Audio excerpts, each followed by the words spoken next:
Hello' everyone, আশা কৰোঁ আপোনালোক সকলোৱে ভালে আছে। আজি 15 আগষ্ট অৰ্থাৎ ৭৮ সংখ্যক স্বাধীনতা দিৱস উপলক্ষে আপোনালোক সকলোকে হিয়াভৰা শুভেচ্ছা জ্ঞাপন কৰিলোঁ। আজিৰ এই বিশেষ দিনটোৰ ওপৰত ভিত্তি কৰি অৰ্থাৎ জাতীয় পতাকা আৰু ৰাষ্ট্ৰীয় প্ৰতীকসমূহৰ ওপৰত ভিত্তি কৰি এটা গুৰুত্বপূৰ্ণ ভিডিঅ' লৈ আপোনালোকৰ মাজত আহিছোঁ। চ' আপোনালোকে এই ভিডিঅ'টো স্কিপ নকৰাকৈ চাব, আপোনালোকৰ পৰীক্ষাখনে খুবেই সহায় হ'ব। আৰু ইয়াৰ পৰা দুটা কুৱেশ্যন আপোনালোকে পৰীক্ষাত পাব। জাতীয় পতাকা আৰু ৰাষ্ট্ৰীয় প্ৰতীকসমূহৰ ওপৰত কুৱেশ্যন দিয়া দেখা যায় পৰীক্ষাত, চ' আপোনালোকে মনত ৰাখিব। আৰু এই ভিডিঅ'টো বহুতো উপকাৰ হ'ব আপোনালোকৰ পৰীক্ষাৰ কাৰণে।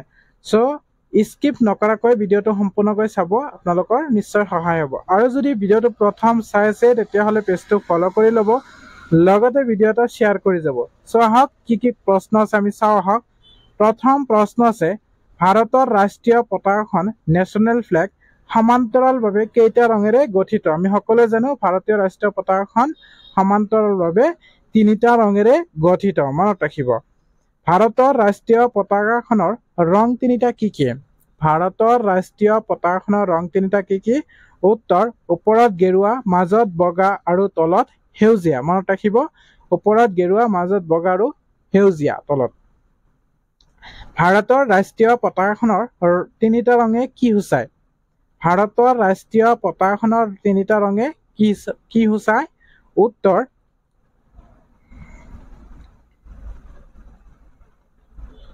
গেৰুৱা ৰঙে ত্যাগ আৰু সাহসৰ প্ৰতীক, মাজত বগা ৰং শান্তি আৰু সত্যৰ প্ৰতীক, সেউজীয়া ৰং বিশ্বাস আৰু সৌন্দৰ্যৰ প্ৰতীক। এই 3টা ৰঙে কি কৰে? সূচায়, মনত ৰাখিব।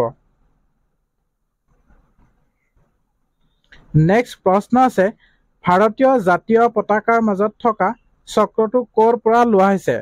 ভাৰতীয় জাতীয় পতাকাৰ মাজত থকা চক্ৰটো সাৰনাথ অশোক স্তম্ভৰ পৰা লোৱা হৈছে, মনত ৰাখিব, কেতিয়াবা সোধে। ভাৰতীয় জাতীয় পতাকাৰ মাজত থকা চক্ৰটোত কিমানডাল দাণ্ডি আছে? বিশেষকৈ 4th গ্ৰেডৰ কাৰণে এই কুৱেশ্যনটো বহুতো উপকাৰী হয়, আপোনালোকে মনত ৰাখিব।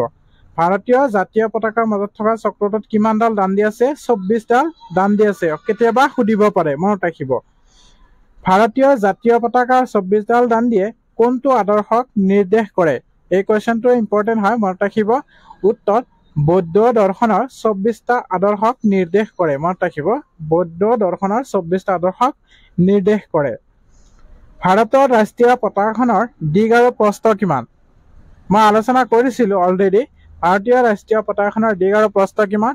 3:2, মনত ৰাখিব।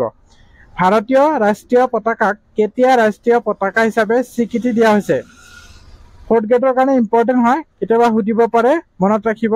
উত্তৰ, 1947 চনৰ 22 জুলাইত পতাকাখনক ৰাষ্ট্ৰীয় পতাকা হিচাপে স্বীকৃতি প্ৰদান কৰা হৈছে, মনত ৰাখিব।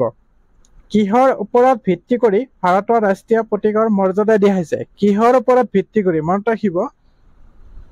উত্তৰ, সাৰনাথ অশোক স্তম্ভৰ ওপৰত ভিত্তি কৰি কি কৰা হৈছে? ভাৰতীয় ৰাষ্ট্ৰীয় প্ৰতীকৰ মৰ্যাদা দিয়া হৈছে, মনত ৰাখিব।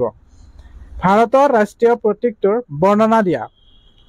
ভাৰতৰ ৰাষ্ট্ৰীয় প্ৰতীকটোৰ বৰ্ণনা দিয়া। ইয়াত বহুত কেইটা কুৱেশ্যন জড়িত হৈ আছে, আপোনালোকে মনত ৰাখিব। পাৰিলে স্ক্ৰীনশ্বট এটা লৈ ল'ব। কি আছে চাওক। উত্তৰ, এই প্ৰতীকটোৰ ওপৰৰ অংশত 3টা মুখ মেলি থকা সিংহ, চতুৰ্থ সিংহটো সন্মুখৰ ফালৰ পৰা দেখা নাযায়। তাৰ ফলত সমাজত এটি চক্ৰ, অশোক চক্ৰ। চক্ৰটোৰ সোঁফালে এটা ষাঁড় গৰু আৰু বাওঁফালে এটা ঘোঁৰা আছে। যন্ত্ৰ দুটাৰ কাষত আৰু 2টা চক্ৰ আধা আধা অংশ দেখা যায়। একেবাৰে তলত মুণ্ডক উপনিষদৰ পৰা সত্যমে জয়তে, সত্যৰ সদায় জয় নামৰ বাক্যশাৰী দেৱানগৰী লিপিত লিখা আছে, মনত ৰাখিব। এটা স্ক্ৰীনশ্বট ৰাখিব পাৰে।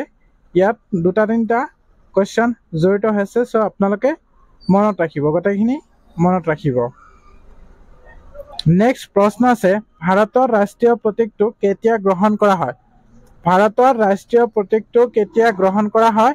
উত্তৰ, 1950 চনৰ 26 জানুৱাৰীৰ দিনা ভাৰতৰ ৰাষ্ট্ৰীয় প্ৰতীকটো গ্ৰহণ কৰা হয়। সোধে পৰীক্ষাত, আপোনালোকে মনত ৰাখিব। 1950 চনৰ 26 জানুৱাৰী।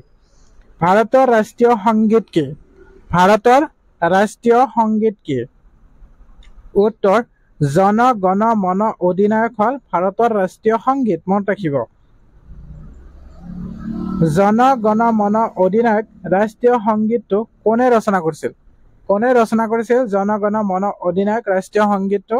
উত্তৰ কবিগুৰু ৰবীন্দ্ৰনাথ ঠাকুৰে জন গণ মন অধিনায়ক ৰাষ্ট্ৰীয় সংগীতটো ৰচনা কৰিছিল। মনত ৰাখিব। এটা শ্বেয়াৰ কৰি দিব আপোনালোক সকলোৱে। এটাই অনুৰোধ, এটাকৈ শ্বেয়াৰ কৰি যাব ভিডিঅ'টো। নেক্সট আছে জন গণ মন অধিনায়ক এই গীতটো পোন প্ৰথমে ক'ত গোৱাইছে? ক'ত গোৱাইছিল জন গণ মন অধিনায়ক এই গীতটো? বহুত ইম্পৰ্টেণ্ট হয় কুৱেশ্যনটো, মনত ৰাখিব। এই গীতটো 1911 চনৰ 27 ডিচেম্বৰত কলকাতাত অনুষ্ঠিত ভাৰতীয় জাতীয় কংগ্ৰেছৰ অধিৱেশনত পোন প্ৰথমবাৰৰ বাবে গোৱা হৈছিল। বহুত ইম্পৰ্টেণ্ট হয় কুৱেশ্যনটো, মনত ৰাখিব আপোনালোকে। নেক্সট প্ৰশ্ন আছে জন গণ মন অধিনায়ক ৰাষ্ট্ৰীয় সংগীতটোত কেইটা স্তৱক আছে? কেইটা স্তৱক আছে জন গণ মন অধিনায়ক ৰাষ্ট্ৰীয় সংগীতটোত? 5টা স্তৱক আছে। মনত ৰাখিব। জন গণ মন অধিনায়ক ৰাষ্ট্ৰীয় সংগীতটোত 5টা স্তৱক আছে। জন গণ মন অধিনায়ক গীতটোৰ কোনটো স্তৱক্তিক ৰাষ্ট্ৰীয় সংগীত হিচাপে স্বীকৃতি দিয়া হৈছে? কোনটো স্তৱক্তিক ৰাষ্ট্ৰীয় সংগীত হিচাপে স্বীকৃতি দিয়া হৈছে?